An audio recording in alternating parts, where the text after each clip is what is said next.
I have a book out with Abhishek Mukherjee, and it is called Overthrowing Cricket's Empire. And it's about the stories of how each team beat England for the first time. We go all the way back to the demon Fred Spofforth getting annoyed at W.G. Grace for acting a little bit like Alex Carey. And then we come all the way to present times with Rashid Khan's England's redemption. We cover every single team to beat England in a major international, but we also talk about the incredible stories, like the barefoot basher from Fiji that almost played for New Zealand. In fact, this book is full of tales like that, like how Pakistan lost a top batter after he was on the run from an angry husband of a movie star he was having an affair with, and also how one future captain of his nation realised he might have to go out and bat at Lords and that he didn't own his own pads. Cricket was used as a tool by the Empire, but what happens when those nations grow up and get good at it? Find Overthrowing Cricket's Empire on Amazon today. Hello and welcome, ladies and gentlemen, to the Footmarks podcast. And as you know, I'm Behram Qazi. You can find at DefMango on Twitter. Once again, account is not hacked anymore. And with me, as always, is Jarrod Kimber, who you can find absolutely everywhere. And on this particular episode of the Footmarks podcast, it's a very interesting title. We've gone with Gen Z Powerplay fields because we're going to be talking about how the Powerplay fields have evolved over time and how there've been some disruptors in between, and it's gotten pretty funky in the modern day. But Jarrod, I want to kind of dial it back a bit, right? And even before that, actually. I have watched a lot of football growing up, and I'm a big Chelsea fan, and I've gone to Stamford Bridge as well. I don't follow it as much anymore because I work in cricket, but, football formations are a big thing. And when you talk about managers and, how styles of play have changed over the years and what sort of, is it total football? Is it Pep Guardiola's tiki-taka, Jurgen Klopp's, rock and roll football? The formation kind of dictates what sort of approach you have towards, your style of play. And similarly for American football, we know that there are playbooks and, all players have to be well versed in them. Cricket has kind of slept on field settings that way, hasn't it? Like, we don't talk about it enough. No, there's a couple of old coaching manuals. Oh, sorry, coaching manuals that you would get with players that I remember. I can't remember who it is, but there was an old English player who said, this is a good field for an off spinner, and this is a good field for a leg spinner, and this is if you're swinging the ball away. But there's like 5 maps or 6 maps throughout the book, and you're like I get it. It's a hard thing to think about, but like the field that you would set for someone who does sweep or doesn't sweep is very different. The field that you would set to someone who wants to stay leg side of the ball to offside of the ball is very different.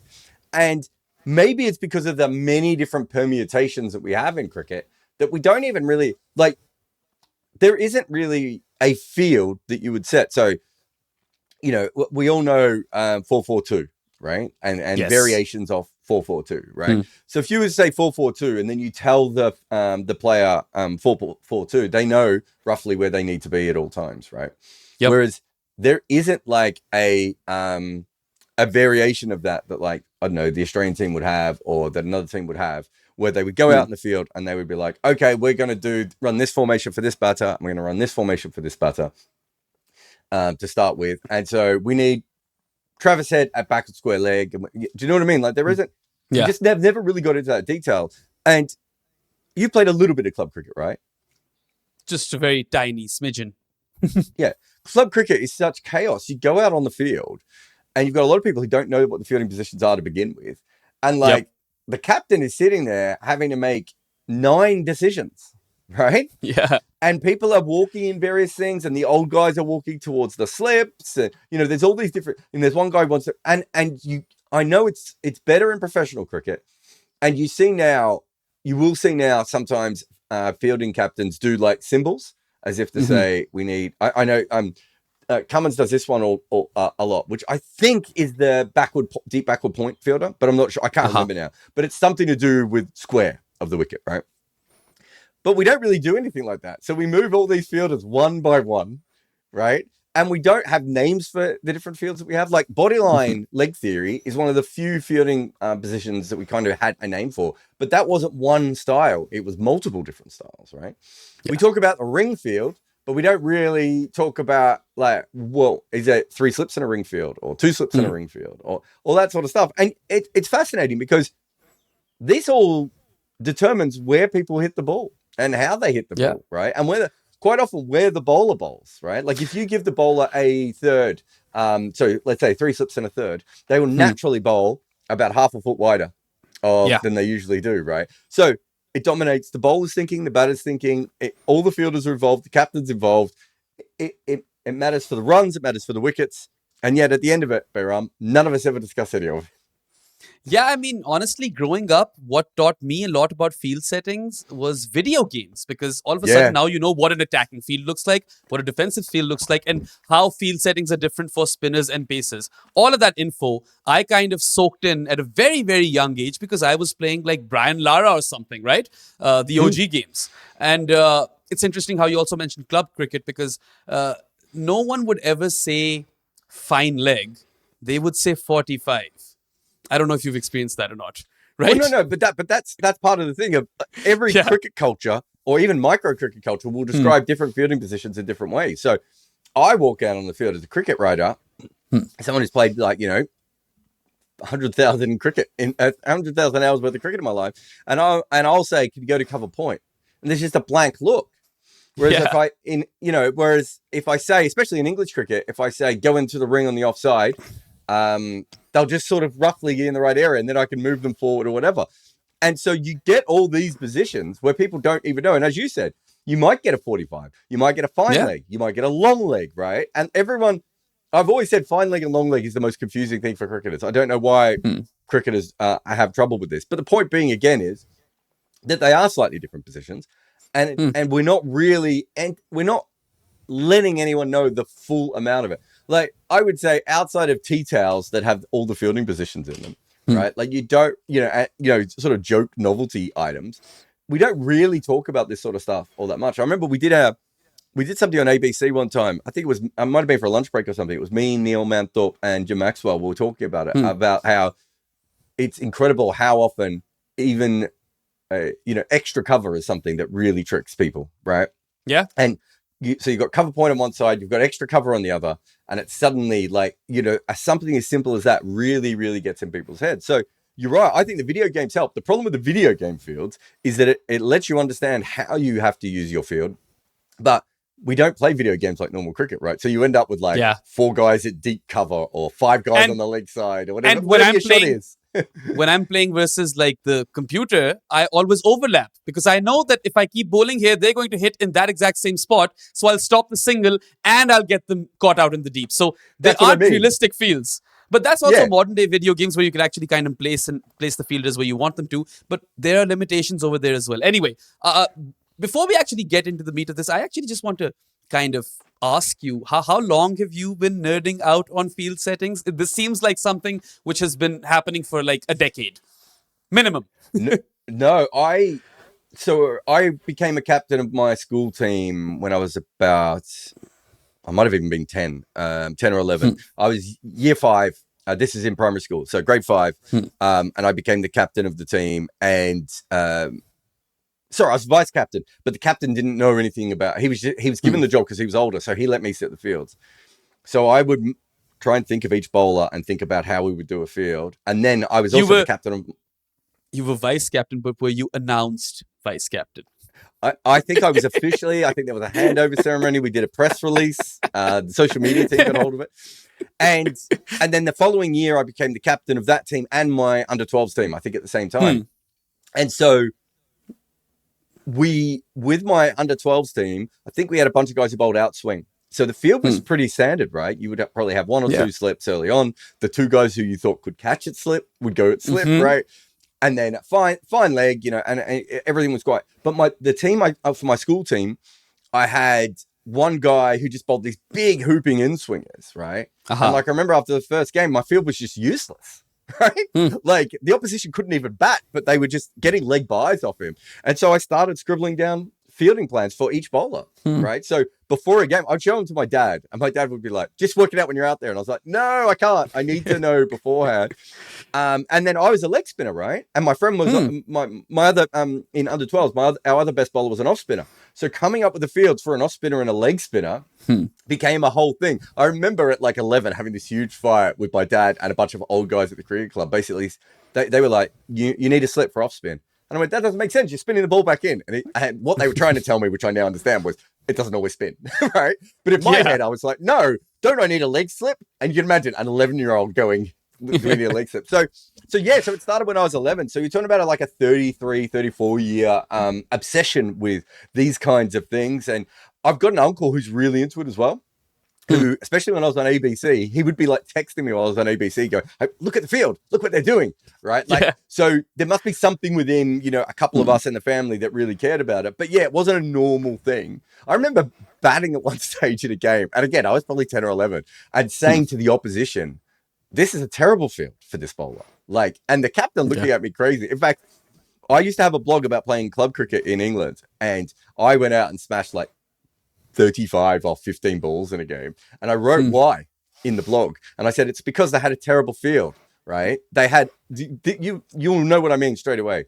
This guy was bowling left arm orthodox, pitching it on leg stump from over the wicket, right? Okay. So he was he was pitching it behind my pads and then spinning it across. And they had 8 guys on the offside, right? So I just walked, so he couldn't get me LBW, right? So I just walked outside the line and paddle swept, slog swept, because all I had to do was beat the mid on. And I remember this captain commenting, going, this is not what happened, blah, blah, blah. And you just got lucky with some slogs. And I didn't get lucky, mate. You didn't have any fielders there. Like, it's not luck. And so I've always been more obsessed with that than other people. And even when I played cricket, my coaches would often come to me and say, even when I was a junior or, still finding my way when I was 16, 17, most coaches or captains would come to me and ask me about fields. That was always my obsession. Nice. Well, that's a fun little anecdote and good little BTS, I suppose. But, at the start or early days of limited overs cricket, for a while, the power play field was quite standard. You would have a slip fielder, then you'd have, protection at third man for edges, and you'd go with a fine leg for, batters trying to work the ball off their hips and pack the field in the circle on the offside with a mid-wicket or square leg or one of those guys in, right? Now, this carried on for a while, didn't it? Like, how long do you think, was it, 2 decades or something that this continued? Yeah, the only funkiness we really had with those fields was probably the catching positions, because you remember you needed 2 fielders within 15 meters of the bat or a slip. So that's the only real variation. If you go back and you watch old one-dayers, there aren't that many times when you don't just have a third man out and a fine leg out, but you might get 2 slips because you needed 2 catching fielders. Maybe you might get a short mid wicket, a short cover on a slowish wicket, or whatever that may be. But yeah, as far as the field is out, and that's kind of what I was focusing on in this piece, right? Yeah, I think you're right. I think it probably was maybe even 2.5 decades. I don't really remember it changing pre-Sanaf Jayasuriya. I think around that period, we started to see, and he wasn't the only one who changed it, but you couldn't just do, like Sanaf Jayasuriya, part of his skill was the fact that he knew what the field was going to be, right? And as long as he didn't get caught at third man, he could probably hit the ball over point and backward point and occasionally get an edge fine of third man over and over again. And so you had to move where the fielders were for him. True. And I mean, slowly yet surely, you saw some minor tweaks coming in. And I suppose the first one was when fine leg became deep backward square, and then you just had a short fine leg fielder. Would you say that's mid-90s, early 90s? Yeah, it probably is mid-90s, isn't it? I would say that by the early 90s, we maybe saw it occasionally for some players. But by the mid to late 90s, it felt like it was more likely that you were going to see fine leg up than you were going to see square leg up, right? And there's a couple of shots here. You get the Dean Jones was probably a big reason that this changed, because he would walk across his stumps and flick the ball from full balls from off stump. And if you look back, that's what Viv Richards did. They just never put the field out there, Behram. If you think of it from a batter's perspective, as long as you kind of even muscle the ball on the leg side, by playing across the line, you are, going to be very unlucky, I suppose, if you just find that one fielder on the leg side in the circle. And otherwise, you get some runs or even a boundary. And there's like 3 different shots, right? So you've got the sort of Viv Richards, Kevin Peterson, Dean Jones flick across the line, which becomes really popular. Mohammad Azharuddin used to do it a lot too when he was in early. And then you sort of add to that sort of I don't know, Colin Munro plays it now. That sort of weird pickup shot where Yes. it's not really a pull, but it's kind of a pull. And Gilchrist by the late 90s is playing that all the time, right? Like he's picking the ball up from almost bail height and lifting it. Again, Viv Richards plays that shot a little bit. And then you've just got players, pulling balls that they wouldn't normally pull in general, right? Yeah. So even if the ball, they're trying to force it away. So you've got three different, areas there. And so deep backward square is really the first major change that you see. Whereas up until, I mean, it's hard to go back. You'd almost have to look at old footage, but I would say up until 1993, 94, it was very rare not to see a fine leg in automatically when you started. They might have moved it after a couple of overs if boundaries were coming, but certainly not for the first ball. I would have expected that this change should have come sooner, given how Australian batters love to pull and Asian batters are so wristy. With their right? wrists, yeah. Exactly. So you get both of those shots then, the flick and the pull, and so many batters throughout history have played that. So I suppose this came in a bit too late. Well, I wonder if a lot of it is that this big boom in the field changes probably comes through Sanaf Jayasuriya, right? Yeah. And that's because he's scoring so fast that you have to react to it. Then you have Sachin Tendulkar scoring quite fast. You're following that up with, Adam Gilchrist, and everyone else sort of comes in at that stage as well. Up until then, maybe it was like you were willing to, you're probably still thinking in your mind, that's a risky shot, right? Some of those shots. And they are.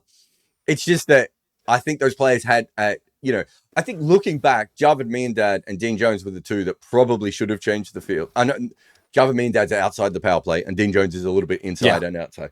But they were probably the two that should have done it. But you've got Chris Srikanth, you've got Mark Great-Batch, you've got Gordon Greenidge. So it's not like no one's scoring a little bit quickly at the top, but they weren't doing what Sanaf Jayasuriya did, which is completely changing the way we think about the game. And so they weren't impacting everyone else's attacking shots. So maybe it's just the simple thing of it wasn't actually causing enough problems at that point. True. I mean, you only kind of are forced to innovate when you identify that something isn't working anymore, I think. There's a phrase for this that I can't remember. Yeah. I remember David Boone would turn the ball quite a lot to like deep backward square leg for two, right? And that was like one of his, like he wanted to cut everything, David Boone, but the minute he got two straight, he was quite good off his pads and he would turn it to deep backward square for two. But he wasn't getting fours or sixes, right? If he's getting fours and sixes off that shot, you probably naturally have to change your field. Where if he's getting twos, you're like, well, that ball still could hit middle and leg. With a chance if he misses it of an LBW. Whereas once Sanath comes along, right, they are fours and sixes. And that's probably the big boom that we saw. Yeah, the need is forcing innovation, I suppose. But anyway, there are other innovations that happen and more disruptors, which we will talk about. But before that, let's take a short break. You're watching Footmarks with Jarrod and Behram, and go nowhere because we'll be back very shortly. As a cricket journalist, I would travel sometimes up to 200 days a year. I loved watching cricket games. I loved going to new countries. It was an absolute dream. But there was one thing I hated more than anything else about it, and it was this little pin. The thing that I need to change my SIM card in every new country. The absolute worst thing about this pin and SIM cards is when I was traveling to the West Indies, of having to arrive in every new island or country and having to work out if I could still find this pin and then line up and get my SIM card in every single airport. Well, now we have the answer thanks to Sally. They can make it so you never have to worry about this nonsense ever again. They use an eSIM app that once you install once, it is easy, simple, and cheap. Oh, and it works in more than 160 countries. And you can throw these pins away forever because now you just need to download the Sally app before your trip. And if you do it with our code, Good Areas, you get an exclusive 15% discount on Sally eSIM data plans. So before your next holiday or work trip or any time you have to travel to another country, download the Sally app and use the code Good Areas, or one word, at checkout, and you can travel like a pro with Sally. Welcome back to the Footmarks podcast. You are with Behram and Jarrod, and we've talked about how to prevent the flicks and pulls within the power play. Fine leg became deep backwards square, and then after that, the same thing kind of happened on the offside. Third man became deep point, and then later and more recently has also now evolved into deep backward point, which you describe, or Aaron Finch describes, as the chop out man. So that's an interesting one, right? Yeah, I remember me and Freddie Wild having this conversation. So Freddie Wild is now the RCB analyst. I think I've looked this up since I did the video, but I'm not sure if he's still the English analyst. But he wasn't the England analyst as well. Because I've known Freddie since he was a kid, right? Like his old man is he's a cricket writer, and I remember when he first came on the scene and was writing blog posts. Yeah. And so, I've known Freddie for ages. And I remember we were both watching an IPL game. We were both tweeting about it back in the days when you could have conversations on Twitter. And I tweeted saying, when did this become a thing? This deep backward point, right? And he said, yeah, he couldn't work it out either. And what we both had kind of worked out, and we're both kind of obsessed by, that's why we're both analysts, right? Both kind of obsessed by these sort of things, is it must have just been a thing that sort of carried through cricket very, very quickly. And it makes sense from a batting perspective, but it doesn't make sense from a captaincy perspective that it moves so quickly. But essentially, generally what you would do is you had the fielder out there for the ball that would be muscled towards deep point or even to cover point, right? So if you had that fielder at either right on the deep point boundary or even 15, 20 meters in front of it, you could kind of lock off a cover drive, and maybe the cover drive only goes for 2, especially if it's not brilliantly timed. Or if they were slashing and they were going square, you would do that. But to get back to Sanjay Surya, because I think he's a really important person in power play fields in general, you go back to Sanjay Surya, the easiest shot, if you've ever played cricket, is not the really well executed nail of a square drive or a cut shot. The really easy shot is just opening your face and slashing. And I think that's what starts happening. So that fielder probably, again, to go back to the point we were making before, so many boundaries are probably, they've got the fielder out there. And they're like, no, the fielder's in the right position, but there are so many boundaries going out to that position because of this open face. And you don't need the right ball. Whereas to hit the ball to point, dead square to point, or especially in front of point and cover point, you actually need to you probably need the ball to be in your area a little bit more, right? Whereas we've seen Travis Head and Abhishek Sharma, and you can throw any modern players into this, right? Joe Root is brilliant at this. You can kind of just open your face and throw your hands through the ball, and you're going to get it to, sort of between what gully and backward point would be in a test match field, right?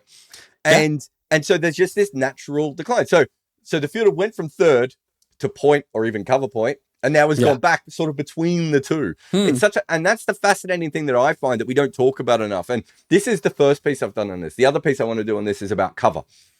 And we don't talk about this, but these things have been happening sometimes gradually and sometimes dramatically over time. And the players know about this, right? Like me and Freddie were talking about the chop out position about 4 years before Aaron Finch started giving it a name, and people on commentary started mentioning it. It's really fascinating how we miss very obvious changes in the geometry of our fields. I mean, they do say that if you slash hard, right? And what essentially you're doing with the chop out fielder is you're trusting that it will be not as well timed, the slash, right? And it'll just, the batter will hold out over there. But if I am to play devil's advocate over here, it's also quite likely that you just slash it above the short third fielder, right? That happens a lot. Yeah, but if you think about it from that point of view, what are you now forcing? They can't just slash and slash hard because there's a fielder set for that, right? So unless you're Travis Head or Abhishek and you're going to get it over the head, the average player is now in a position where that's not always going to work for them. And if you're slashing, you're not in as much control as you would be over a cover drive or a punch to point, right? Yeah. So you're bringing in potentially slip and short third, right? So you are actually bringing those fielders in.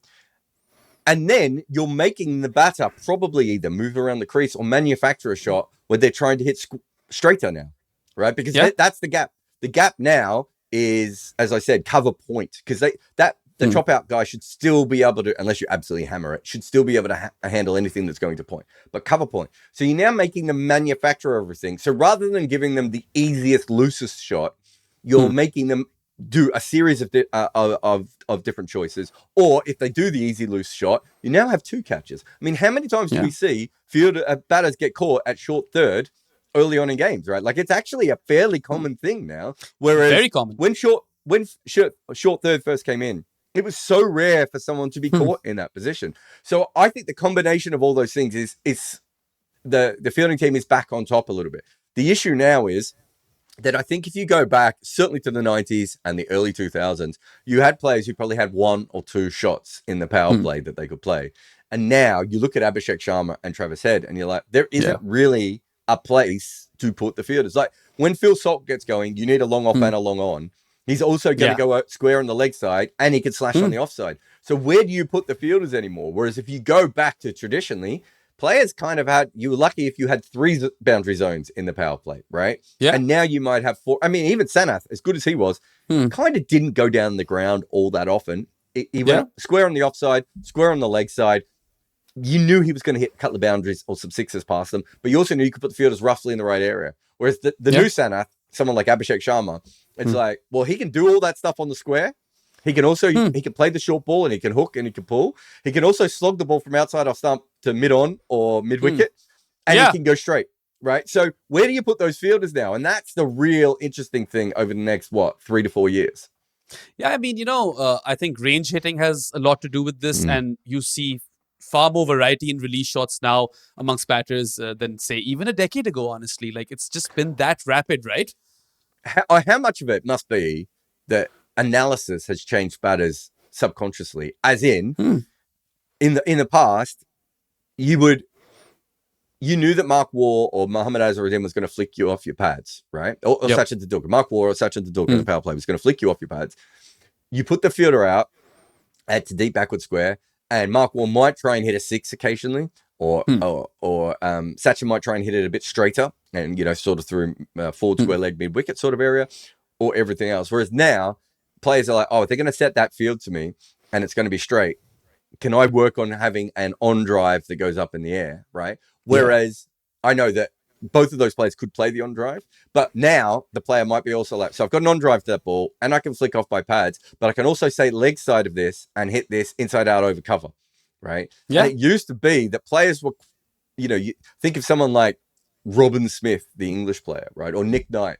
Those are very high quality players, but they had like 2 or 3 shots they were absolutely brilliant at. There aren't that many players now that don't have that other shot. And the reason is because with Nick Knight, it probably took 2 or 3 years for everyone in world cricket to work out roughly where you had to bowl to him, right? And by then, he was an experienced player and he was in the side and he had some runs behind him. Now, you look at someone like Muhammad Harris, it took me, about an hour to work out what you can bowl to Muhammad Harris to slow him down. That doesn't mean Muhammad Harris is a dud and Nick Knight is better. Muhammad Harris might still have a higher ceiling than him, but he's going to have to work through that at 20, 21, 22, 23 in a way that didn't go through in cricket before. So if you're a player now, you're probably much more rounded in the available shots that you have. Like Kieron Pollard, I know he's not a power play player, but Kieron Pollard, if he was coming through the system right now, would sweep. Because he can't just rely on hitting the ball straight down the ground over and over again, right? He has to be able to play that other shot. And I think, in fact, of recent times, I think Kieron Pollard has swept a couple of balls, right? And we're seeing Virat Kohli starting to sweep. You can't just be one-dimensional, which in the old days of the power play, I think it was quite a fair balance, the power play between the batters and the bowlers. Yeah. And you look at the way players play now and you're like, is it a fair balance anymore? Or is it completely weighted towards the batting?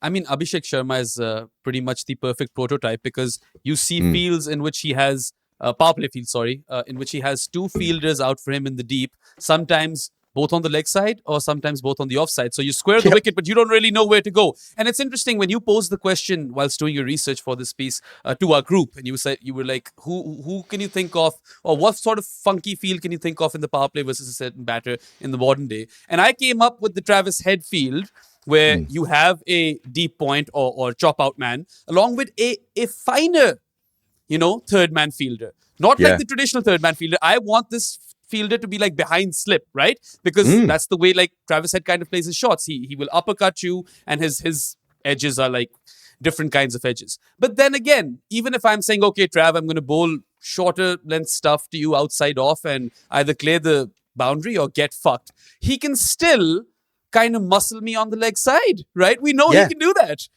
He'll move around and he'll screw me over. Exactly. And you think about that field, we've seen him go out to it before. We've seen him be called at slip sometimes. We've seen him be called at third man, deep backward point maybe occasionally as well, the chop out man. But how many times have we just seen him smash the ball through covers 2 or 3 times in a row when you try that tactic, right? Yeah. Like you're now, because once you bowl to that field, you have to bowl outside off stump, as you just said, right? So the best place to bowl to Travis Head is not outside of stump, it's the top of off stump, right? But you have to set that field because that is probably the most likely place that the ball is going to go, right? That is where, or either if he's middling it or he's edging it, those are the two places it's going to go. But as you said, if you're bowling anywhere near off stump, he's just going to take one or two of those on the leg side and you don't have anyone out there. And then you can have either this other punch thing. me, he could punch me, he could whip me, he could even, like, if he's really feeling in, the mood, he could even go unorthodox, right? Yeah. And so he can go over cover or over mid-off from those same balls, or he can go over the leg side from the same ball. And then you've got the other thing is, and I've seen this with Abhishek Sharma and with Travis Head, where you have, I think with Abhishek Sharma, sometimes you have like a deep cover point or a deep point, and then you have the chop out man. So you have two of them there, and you're bowling outside of stump. But because you have those two guys there, you cannot have a player who is catching at point or backward point or gully or whichever position you have. So when he mishits it, it just flies in a catchable position, and you don't have them. And then you get slightly too straight to Abhishek Sharma, and he doesn't even have to play a big shot on the leg side. There's no one out for him to beat. He just has to hit it and hope it doesn't hit one of the 3 or 4 fielders in the ring, and he's got another boundary on the other side. So it's become this dance that is really, really tough. And this is just pace bowling. We haven't even got into when spinners bowl on the power play. We'll come to the spinners, but I just want to talk a bit about disruptors. You've obviously mentioned Sanat Jayasuriya's name like 3 times. And he's similar to Head, only he probably went over extra cover a bit more, right? If you think about it. Yeah. And the drop out fielder would also make sense for Sanat. But in your piece, you mentioned West Indian keeper batter Junior Murray. And he was different because Australia would have like a third man fielder for him because they didn't, trust him to time everything and were confident he'd still edge it.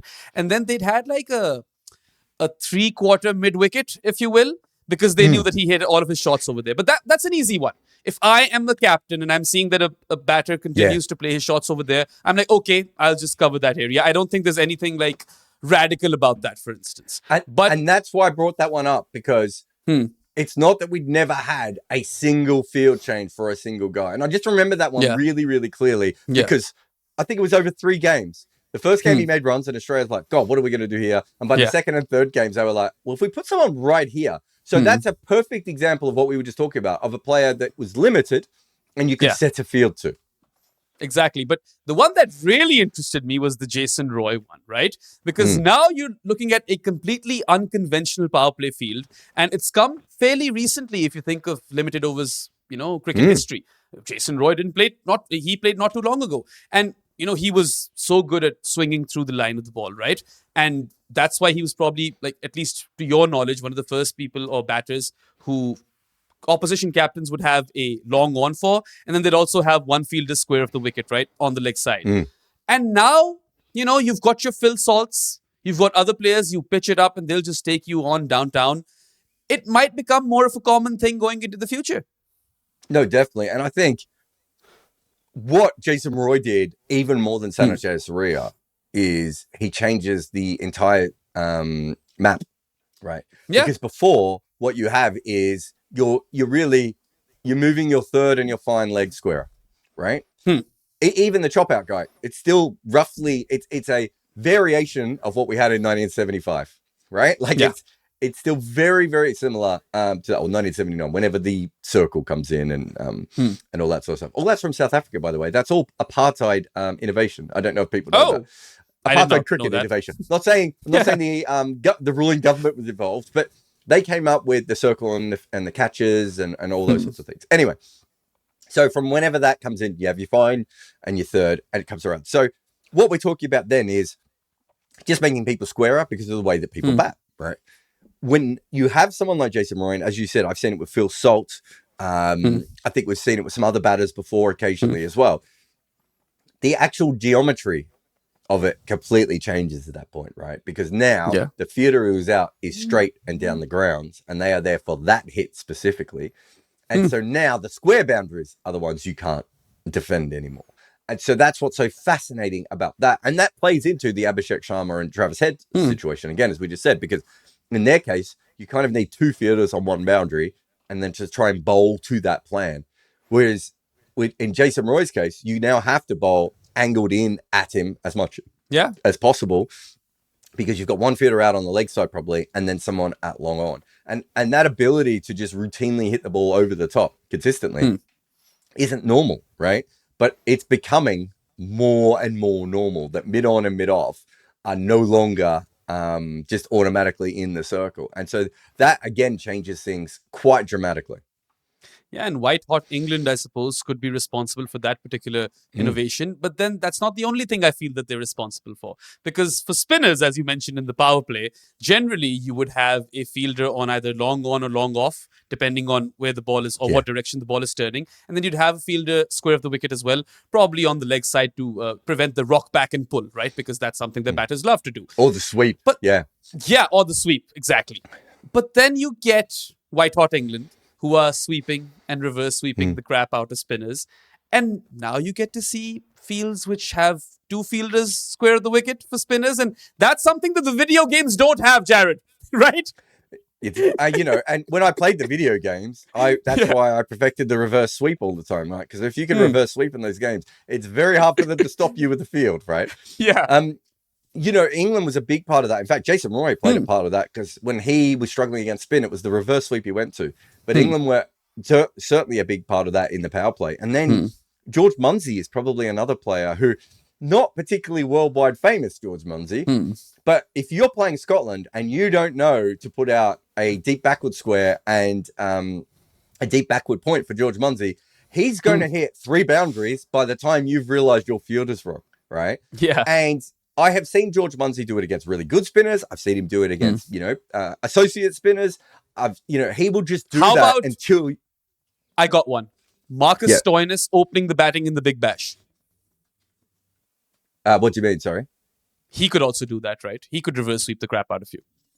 Yeah, well, Marcus Stoinis is another player, by the way, who I've seen the Jason Roy field for. So when he opened for Melbourne Stars, I was like, unless teams work out to put long on or long off bat, Marcus Stoinis really can't be stopped because he can mishit the ball 3/4 of the way to the boundary every time. Marcus Stoinis is another example. So you end up in this situation where you're now, and I've seen teams try all sorts of things against George Munsey. So I've seen them try 2 fielders out for the sweep, right? And he just plays the reverse sweep over and over again, right?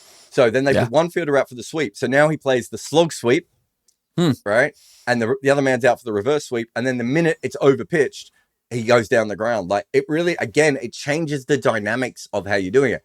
And in Munsey's case or Roy's case or these sorts of reverse cases, that's one. But you see the same pattern happen with really good cutters of the ball, right? So in women's cricket, Meg Lanning is a perfect example of you just need a deep backward square and a deep chop out person for Meg Lanning. And if you don't, I was looking at her from 2017 the other day when Sri Lanka's bowling to her. And it's like she gets like a Yorker on middle stump, but she hits it through point, right? Like she's going to go through point anyway. And you see, a lot of Indian players in the IPL against spin will just leave their stumps completely open and just play these back foot punches through the line on the offside in the power play over and over again.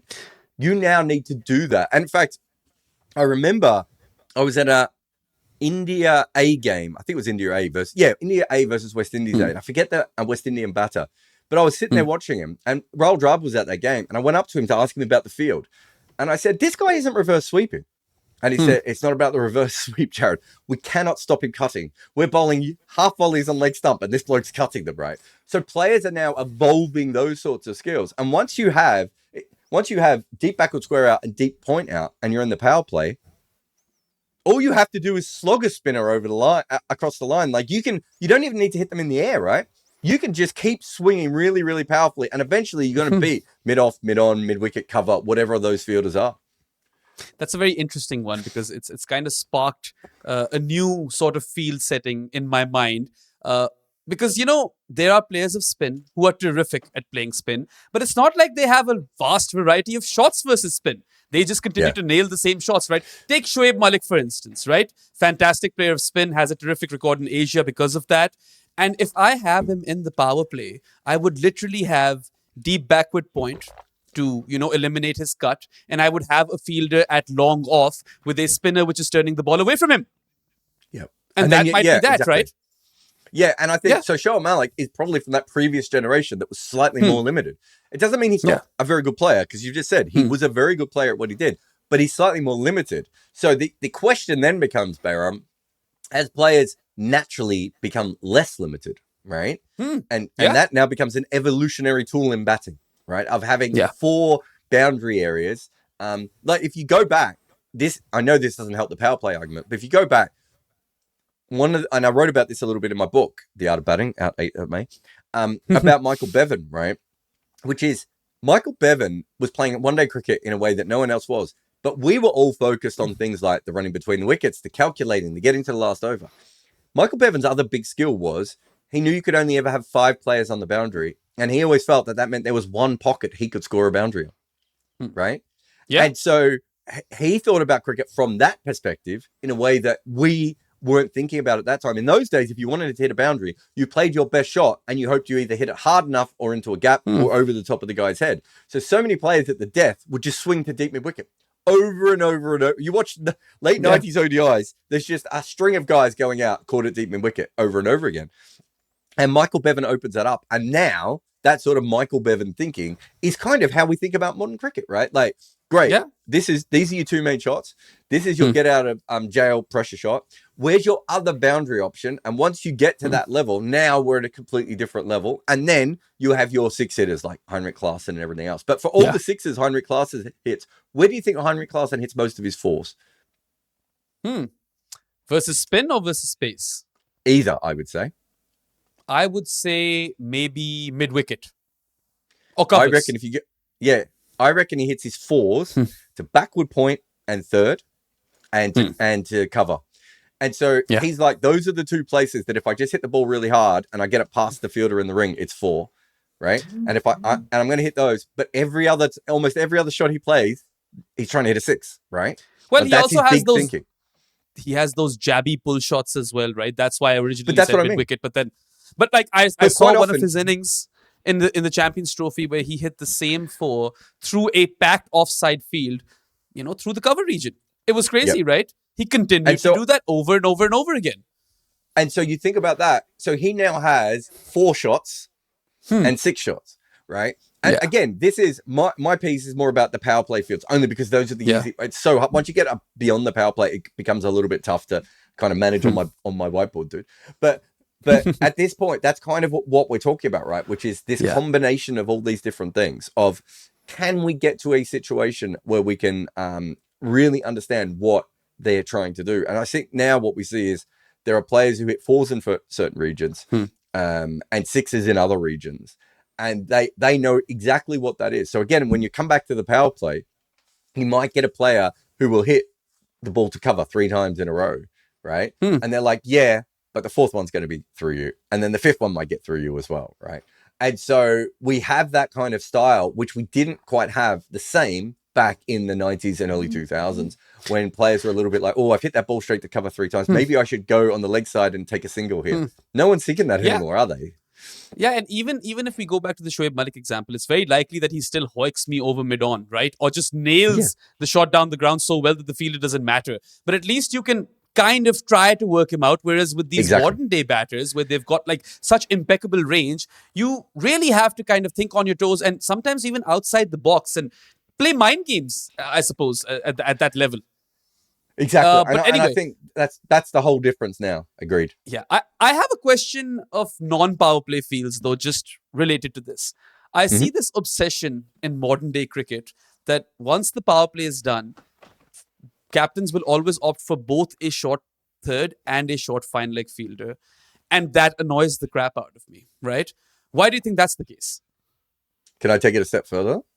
Sure. Why are we putting all the fielders out straight after the power play every time? True. I don't do that when I play my video games. Do you know what I mean? I keep that same field. It baffles me that, especially when you're in a good position after the power play, that you would want to release some of that tension, right? And also, what if you do have a player who's slightly limited, right? Yeah, but my point was, sure, I completely understand what you're saying, and you could continue to add, like you see it in Test cricket, right? You're just continuously adding the pressure, and you're being relentless with your fields. But given the way modern batters have now evolved and unorthodox shots are very common, right? They could ramp you easily, they could paddle sweep you, whatever. Why would you always have short third and short fine both at the same time? Have one of them, but why both? You can even spread out the field at this point. I think I can tell you the reason for this. I actually don't think the ramp is played all that often. I remember But then when you get looked edges, at the, right? Inside edges and then outside edges, all of that stuff. You do, but remember, it's also worth remembering that third and fine don't always stop edges. Right? Like if you get an edge that goes through second slip, good luck at being at third, and you're going to actually, especially if anyone is bowling at decent pace, to be able to stop that. Yeah. So I mean, you're right. I think I worry about anything that's automatic. Does that make sense? So if you've got a situation where you automatically make a decision because the fielding restrictions have changed, I think you're not thinking about it tactically at that stage, and you're just following the most obvious thing to do. That would be my agreement with what you've just said there, where I just look at it and I go, is this really what you want to do? But I do understand some of it, and I understand why it's so popular. But yeah, I think your general point is correct, right? Like we're in a situation at the moment where we are not, what's the best way of putting it? Where we are not really maximizing our thinking, right? When the power play ends. And I We're think, not proactively, I don't think we're proactively thinking as a sport around how different fields at different phases of the game can impact, the batting side. So one of my best examples is between over 25 and 40, we only have 4 fielders out in ODI cricket, right? Yeah. Batters are set at that stage, the balls are older and everything. But we have mid-on and mid-off up quite a lot. And we get heaps of catches to mid-off and mid-on up, right? Yeah. No one has gone, wait a minute, why can't we try that in T20 cricket? And not everyone here, and we just said that people are more adaptable and have more shots to more different places than ever before. And I think that's undoubtedly true. It's still very rare for someone to have, especially against 90 miles an hour bowling or very, very high quality spin, to have 5 options to hit boundaries. Now, 5 options is, that's getting back to your Travis Head, Abhishek Sharma type guys, right? Like a normal player is probably going to have 4 options to hit a boundary off you, right? Why do you need 5 players out? And there's no thought process behind this of maybe we can buy our wicket. And the other one is towards the end of the game where it's getting to a point where dot balls are really, really important, and 2 or 3 dot balls in a row can create a bad shot. And no one ever brings it's almost, it doesn't really happen until the last over that anyone ever brings the fielders in. So I think that we're still, and this comes back to why I did this piece and why I want to do more pieces like this, which is I don't think as a sport, we are truly at this stage thinking about the best use of our field, because we don't talk about the best use of our field. It's only recently that we've really started having fielding maps on the screen consistently, despite the fact that we all grew up with them in video games. Also, they disappear right now. I want them to stay on, and I want them to blink if someone has taken a catch, then tell me that this fielder has taken a catch. Right? I like that. I like that a lot. The other thing I would say is cricket writing and cricket media plays a big part to blame in this, because quite often the field has built the wicket, right? And we never say, oh, one of the reasons that they were out here is because of this field. Well, I should say we rarely say it.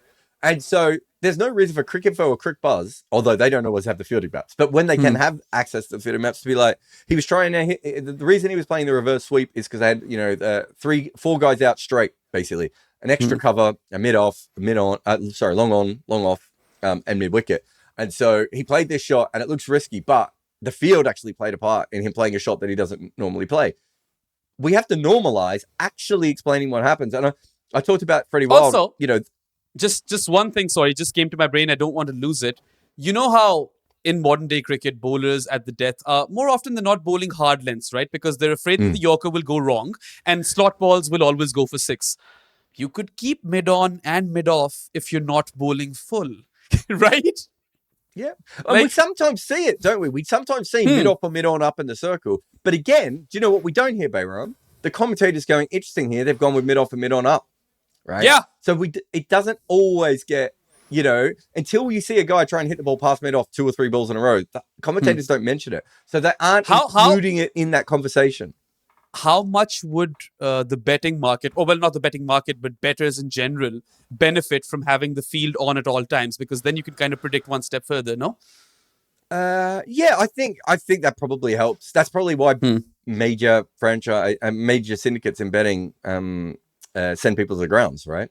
So on top of court siding, although it's hard to court side when there's 80,000 people in a stadium, but on top of court siding as a betting tactic, it really does actually help quite a bit to know where the field is and what the bowler is trying to do. And we're watching on TV and we don't know. And I think that's kind of where I want to get this conversation to, is getting us to the point of which, so I was saying before, Nathan Lehman, the England analyst, I can't remember if it was me or him, but I know it was in a conversation we were talking about together where we both sort of said the same thing, which is wagon wheels are incredible information, but they basically tell you where the field is not where. Yes. So it's like you have to read a wagon wheel going, oh, okay, so what happened here?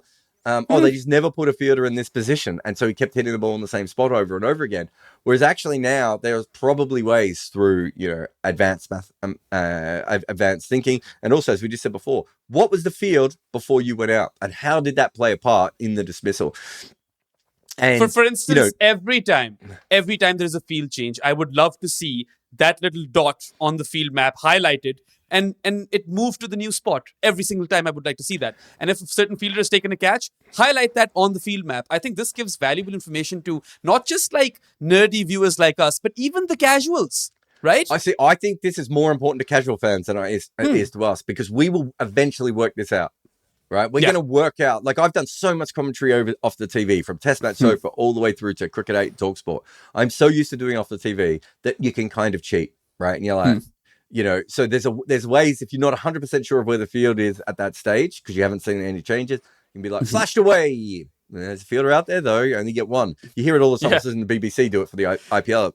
So you have to have it each way so you can do it. So you pick this up. But how does a casual fan know any of this? Right? Yeah. Like it's not, and this is the sort of thing of casual fan. I'm not saying every NFL fan knows about formations and routes and all this sort of stuff, but they do understand that there are, if you have 4 wide receivers, you're probably more likely to throw than if you don't, if you only have 2 wide receivers, right? Similarly, like that. In football, if it is a 4-3-3 or a 3-5-2, you know that the opposition team or whatever team will be attacking from the flanks. Their whole idea is go through the fullbacks and the wingers. It tells you a lot about what sort of football they're about to play.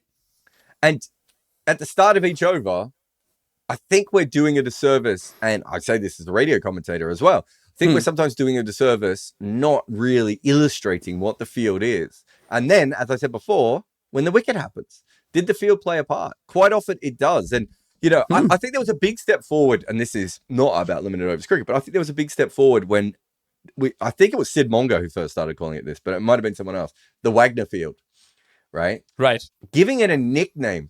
Those things, like, there's a reason why we talk about baseball so much. It's because saying, England's accelerated runs per over strategy in Test cricket is not, no one gives a shit. Baseball, right, makes sense. And so you have the exact same thing with the Wagner Field, right? And if we start to get into that sort of normalization of field, it's why I use the chop out man. Because let's be honest, it is the backward point, and we all know what the fuck it is. But let's call it the chop out man because it's cool. Absolutely, and that's what we're kind of doing with our advanced stats as well. But the umbrella field comes into mind since you mentioned baseball, right? I think umbrella field is a perfect example of that, and ring field, right? Yeah, some of the names that we do use actually make a lot more sense. And I would say that if you said to someone who doesn't know a lot about fielding positions, a ring field, I think they would more often than not, if they've got a little bit of cricket knowledge, put that together, right? And an umbrella field, again, right? Wagner one, not as much, right? But and chop out man, not at all. But we can actually start to make this a little bit easier and everything else for it, because the one thing that we don't have a 4-4-2, right? In limited overs cricket.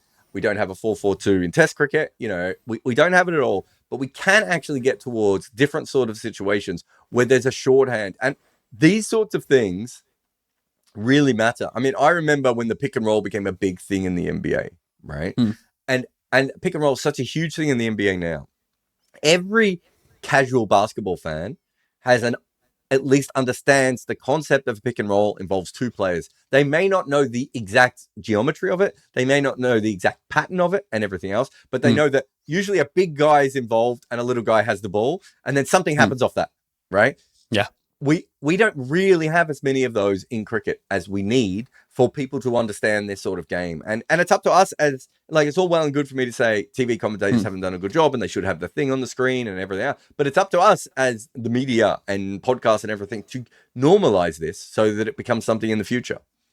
Absolutely. And we might just be, at the brink of this, given that we do now get those field max for a bit in the IPL. They aren't constant, but it is some welcome innovation. And I think it should be the norm. Hopefully it will be. But let's see how this progresses and whether or not cricket fieldings or field settings, they get to that level of complexity from a, understanding the game point of view, not just for players, because it already is for them, but for spectators and analysts and casual fans alike. Anyway, that I think kind of wraps up this episode of the Footmarks podcast. Just a quick reminder, you guys can go to goodareas.co and bookmark that webpage, and that can prove to be your one-stop shop for all the work that we do as part of this team, whether it be written content, videos, or podcasts. We'll be back with you soon enough with a live show or a Cricket Picks or a Footmarks, one of those. But that's all for today, folks. Have a good one, and goodbye. It took God and the demon to build international cricket, but don't tell Johnny Bairstow. 1882, Australia had played one test in England against the god W.G. Grace, and they sucked. So they were playing him again, and it was a tough wicket. But England was in front, so Australia was desperate for a third innings lead. At number 8 was young all-rounder Sammy Jones. After a routine single, he walks down to do some gardening on the pitch. Grace whips off the bails and appeals. The ball wasn't dead, Jones was run out. The Australians were furious. In fact, some of the English players were also furious. But what Grace said went, and the umpires had already given it. Next in was Fred Spofforth. He was known as the demon fast bowler. He was furious, and he let England know exactly what was coming next, which was maiden. There's 12 maidens. I can't count them all. England only needed 85 to win. W.G. Grace made 32. England only 77. That was the test where the Ashes began. Buy my book, Overthrowing Cricket's Empire, on Amazon today.